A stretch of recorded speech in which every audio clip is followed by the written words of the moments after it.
Michael is running down the street. He's in an absolute nightmare that has become a reality. He's passing by people. Their faces are strange, but Michael doesn't have time to see them. His heart is about to jump out of his chest. He runs into a dark alley, crashes against a trash can, and falls. He notices posters of people hanging on the walls. All those folks have insanely wide mouths. Huge triangular teeth protrude from these mouths. Michael gets up and sees two people on his way. They're a man and a woman. They look at Michael and smile with their big mouths exposing sharp daggers instead of teeth. They're slowly approaching Michael and smiling wider and wider. In their eyes, Michael sees nothing but an unquenchable hunger that they will probably satisfy in the next few seconds. Michael is about to pass out. But let's go back 20 minutes in time to find out what's happening here. A megalodon tooth is similar to a white shark's tooth, but much bigger. The average size is about the size of an adult's palm. An ordinary person has 32 teeth. So, how big should a mouth's size be to fit 32 palms in 2 rows? It would definitely be a big mouth. That's what Michael thought, holding a megalodon tooth that he found last year off the coast of Florida. Archaeology is one of Michael's hobbies, but his main hobby has always been science. Michael has created a project that can simulate different ways of evolution. Millions of terabytes of data, hundreds of thousands of scientists around the world, dozens of research centers. All of this is needed to create the unique simulation program, and that's how it works. You can check any hypothesis with a computer. For example, you want to know what the world would look like without birds. The program studies all the data about birds' evolution and planet history. Then, it creates an accurate simulation based on this data. Michael puts on special glasses. The lenses connect to his brain through his eyes, and Michael moves into the virtual world. People live without airplanes on the planet without birds because they had no one to inspire them to invent aviation. This world isn't highly developed since people are divided by distance. Michael's sleeping body is in the lab, but his brain is sure he's in another world. After an hour, the program will disconnect Michael from the simulation automatically. Michael holds the big tooth and says out loud, "What if people had megalodon teeth?" He forgets he's wearing the glasses. The program recognizes Michael's speech and starts working. Theoretically, such a world is impossible. Michael believes the program won't succeed, but it successfully creates a simulation. It sends him there. Now, he needs to survive in a world with toothy people for an hour. 2 of them are approaching Michael. They're reaching out to him with their hands. Michael closes his eyes. He's afraid of physical sensations. His brain doesn't know that Michael is in a simulation, so the pain will be real. "Hey dude, are you okay?" The man asks. "What scared you so much?" The woman worries. Michael looks at them in surprise and replies, "You!" Toothy people look at each other and start laughing. They tell Michael that he is in the safest place in the universe. It's a planet inhabited by the kindest people. Michael doesn't believe them. "Why do you have such teeth? And why are you so kind?" he asks. Millions of years ago, when megalodons dominated the ocean, the Ice Age didn't happen. Giant sharks continued to swim in warm waters around the world. They multiplied more and more, and the population of all other marine life began to decrease. Then, the seas ran out of food. Ordinary fish swam away in shallow water to escape from megalodons. Then, they came out of the water for thousands of years. Big sharks also wanted to survive, so they started to come out of the ocean too. They evolved into upright creatures. Their fin and fishtail disappeared. Megalodons grew arms and legs, and their spine became straight. But something hadn't changed: their jaws. They were the most formidable animals in the ocean, and then they became the most dangerous creatures on land. No one could move them from the top of the food chain. Upright sharks began to spread all over the planet, even in the north. They adapted to the cold climate. Their smooth skin began to grow fur. They survived several cold eras, as well as times of drought. They became kings of the world, thanks to their sharp teeth and massive jaws. The anatomy of their bodies continued to change. Their skin became flakier. Hair began to grow on their heads. Nails appeared on their fingers. They completely turned into human beings, with giant mouths filled with sharp teeth. There was another thing they inherited from ancient sharks: a thirst for blood. The aggressive nature and desire to seize as much land as possible made these people the destroyers of the planet. They exterminated almost all other species of animals. Then they began to fight with each other. There were no winners in this planetary conflict. The world famine began. The descendants of the ancient sharks could no longer get enough food because their unquenchable thirst destroyed all other animals. And when toothy people were on the verge of complete disappearance, when they nearly lost hope, they suddenly realized that life was possible only in harmony and happiness. People spent the next 1,000 years rebuilding the entire planet. They put laws in place restricting food consumption. Then they created artificial meat. It was a difficult transition, but they coped. They've banned conflict and hate. They restored the wild animal world and developed a new civilization. They learned to solve any problems by supporting each other. Their aggressive nature became hidden deeply in their souls. But the big mouth and sharp teeth remained. These people seemed to be dangerous and ferocious monsters from the outside, especially when they smile. But behind this toothy smile, there's a kind and sympathetic heart. For millions of years, they had been using their teeth to, well, you know. Now, they use these powerful jaws to process wood and cut metals. They also use their teeth as pliers. You'll hardly find a knife in any of their homes because every person uses their teeth to cut food. They don't make axes. People can chop wood with their jaws. Cold, heat, metals, wood, glass, none of this could damage shark mouths. But then they discovered sugar. Cakes, sweets, and milk chocolate caused them some serious dental problems. Hundreds of dentists in each city were not enough to solve this issue. People were so dependent on their teeth that they had to become dentists themselves. Every citizen learned basic dentistry courses to be able to treat cavities on their own. The teeth culture had spread far beyond dental services. People started getting tattoos on their teeth. Many jaws look like canvases with colorful patterns and paintings. Someone covers their teeth with phosphorus. Just imagine this smile glowing in the dark. People train their jaw muscles with special devices, mouth expanders.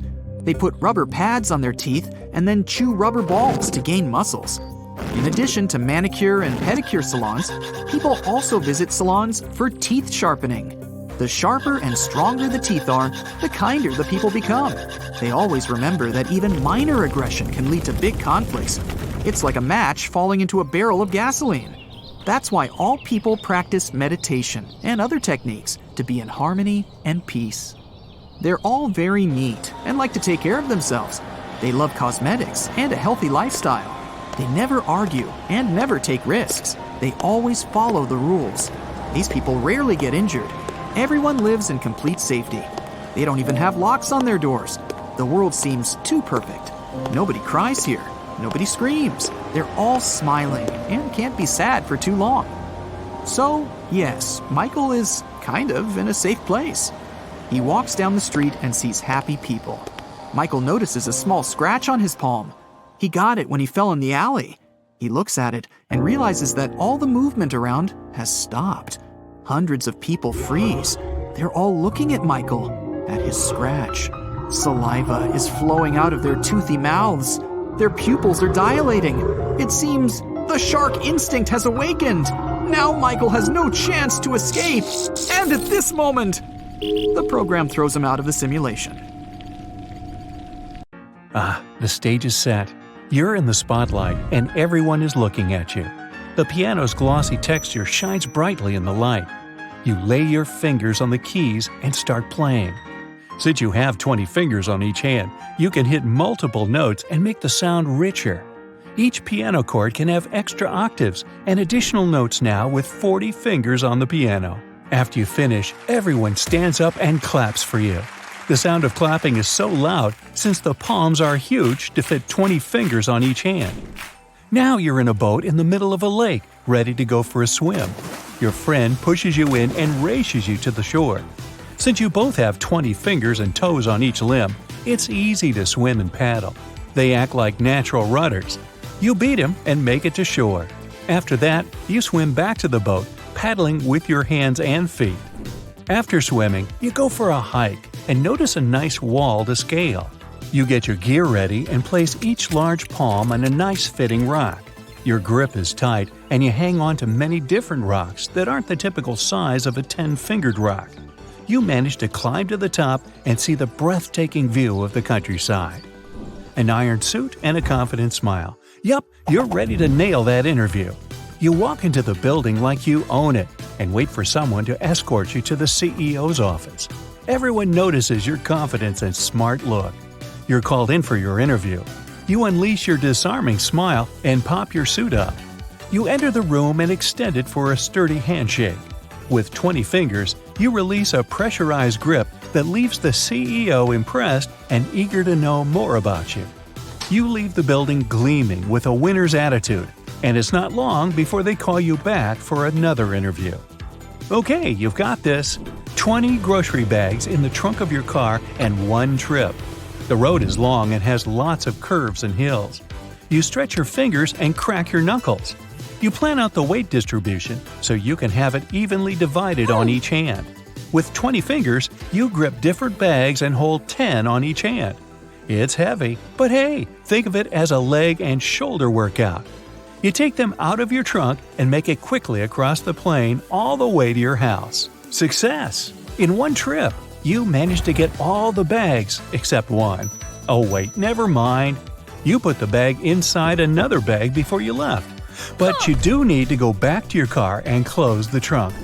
After a long day at work, you need to meet up with a friend you haven't seen in a long time, and you've been working way too hard today. On the way, you see a nail salon. You hop in for a quick manicure. But with 20 fingers on each hand, it's like doing a treatment for 2 people. Time is ticking, and you only have one hand done. Your friend calls you and tells you that she's waiting for you at the coffee shop. On to your next hand. After a while, you finish and rush to meet your friend. You're late, but at least you look good. You're attending a new tech launch with dozens of people showcasing all the new products. Many of the phones are slightly larger than phones suited for 10 fingers and 2-handed people.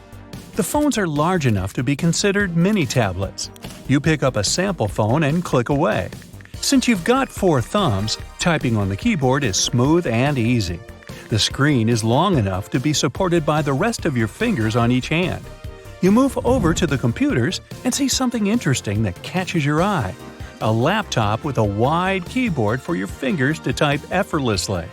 You open a file and type away. You're surprised at how easy it is to write a quick document. Too bad you have to wait until it's officially launched so that you can get your hands on one of these bad boys. You're at the gym warming up and getting ready for the next exercise.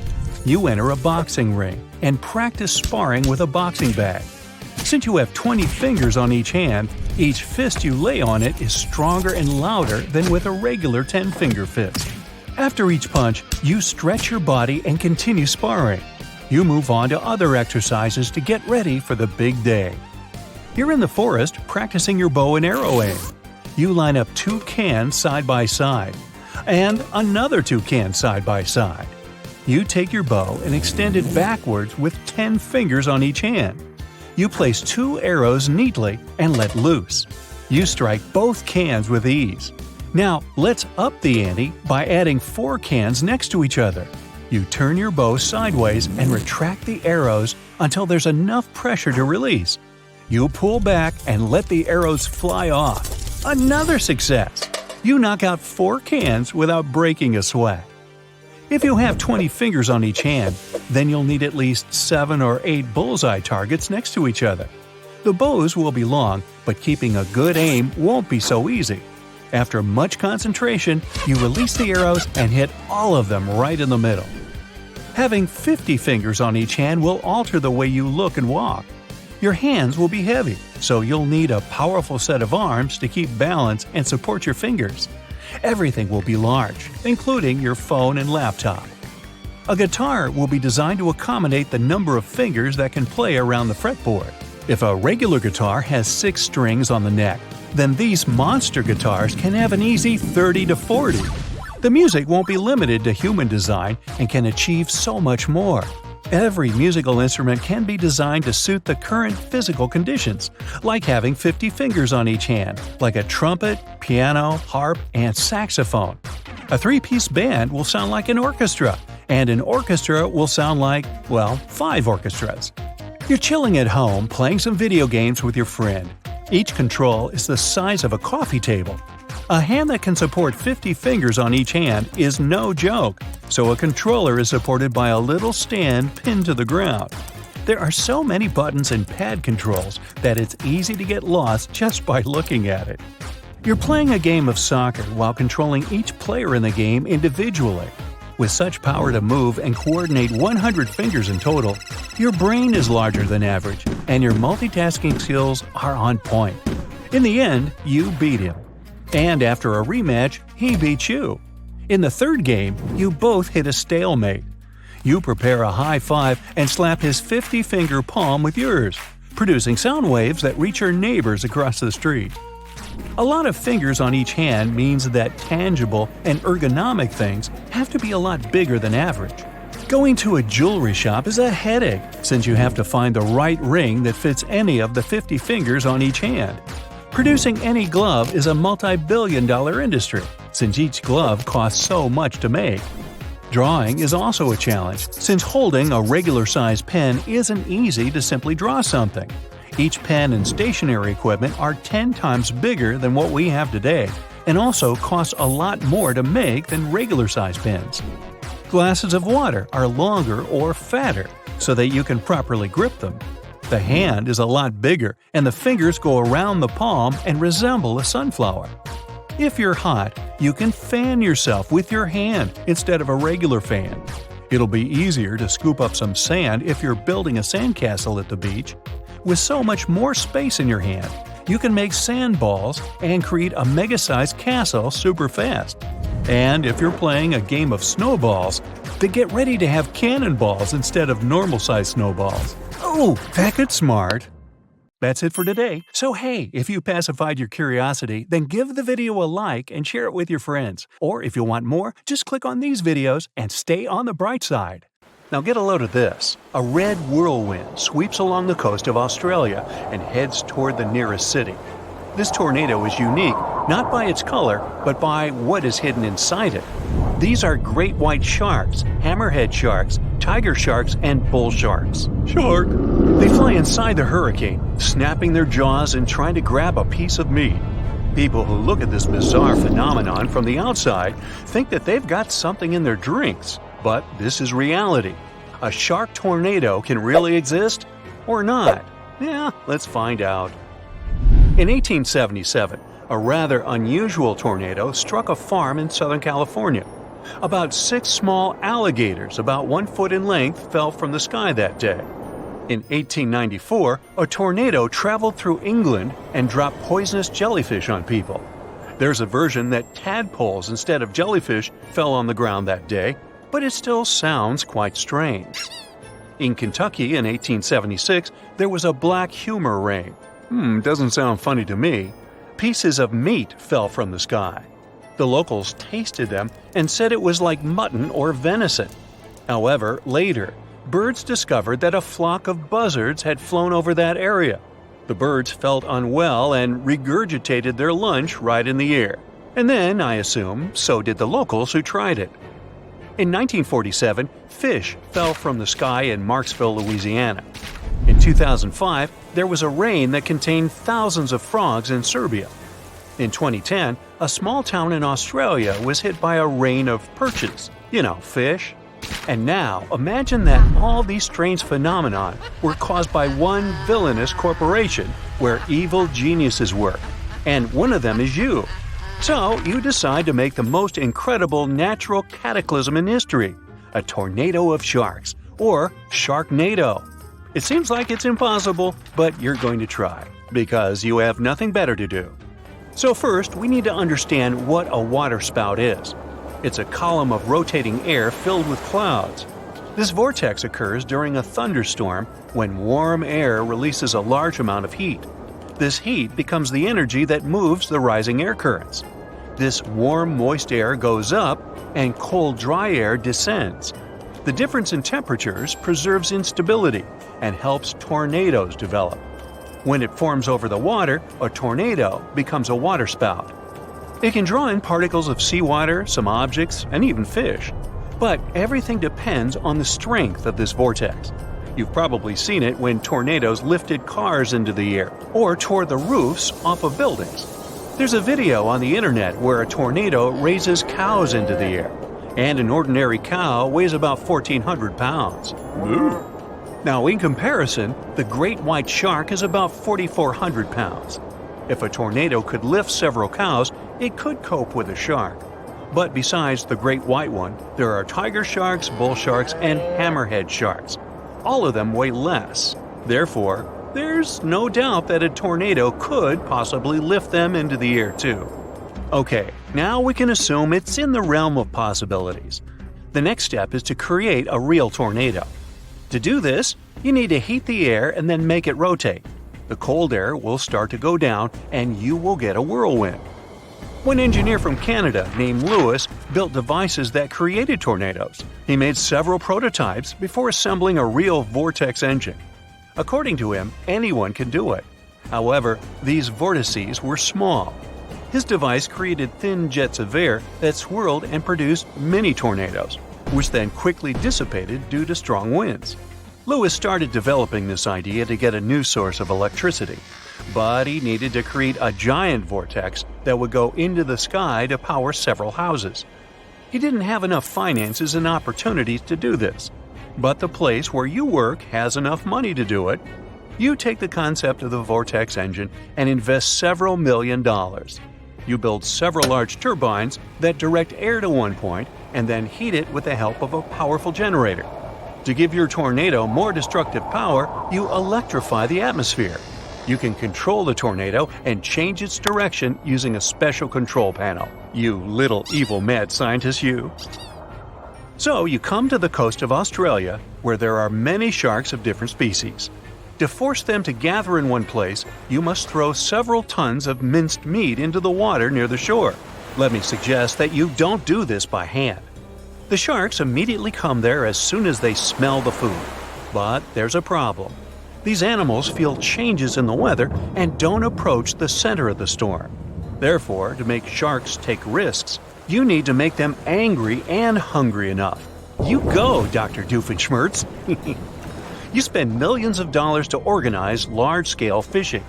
You throw huge nets into the water, and within a week, catch all the fish, shellfish, and other marine life that can become dinner for sharks. You move all the prey into giant aquariums and wait for the sharks to get hungry. A few days later, you notice many big fish congregating near the shore, looking for food. Then, you buy a couple of tons of ground beef from several butcher shops. You put it in a large container and lift it with the help of a helicopter. You dump the meat in a place where you see a lot of sharks. Lunch attracts fish within a 1-mile radius. At this moment, a large ship with the tornado generator approaches the shore. Hey, can't quit now, right? You start the engines and strong flows of warm air accumulate in the sky. Electricity flashes and condensation creates rain. A powerful vortex begins to form in the sky. You control it and direct it towards the sharks. The whirlwind pulls pieces of ground beef from the water. The dust particles mix with the meat and the tornado turns red. Oh, I think I'm gonna barf.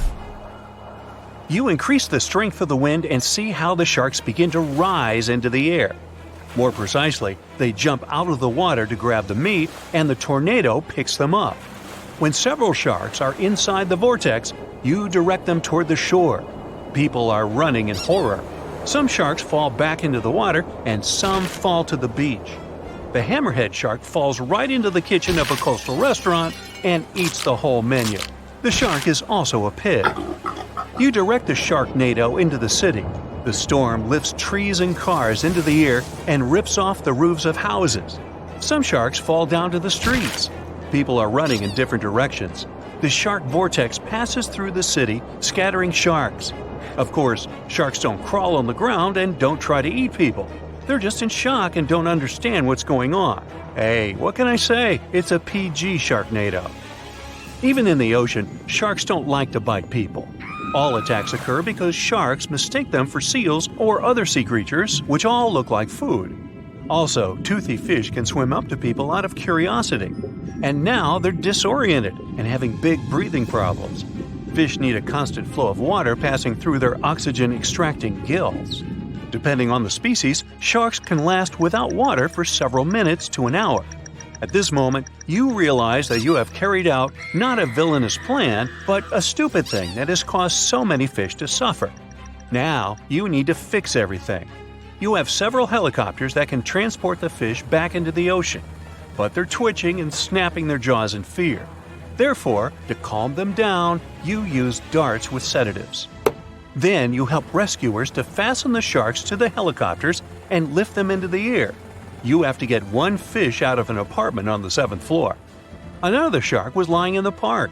A hammerhead caused a big traffic jam on the road, and this tiger shark fell on a fire truck. Fortunately, they all have tough skin and strong muscles that protect them from damage. You pick up all the sharks and move them back to the ocean. No one and nothing has been hurt except for one thing: your reputation. You have failed your villainous plan and need to develop something new. This time, you'll create something that will really terrify people. You will invent a YouTube channel with nothing but ads. Alternate ending. You will invent a mega flood of spiders. Ew. That's it for today. So hey, if you pacified your curiosity, then give the video a like and share it with your friends. Or if you want more, just click on these videos and stay on the bright side.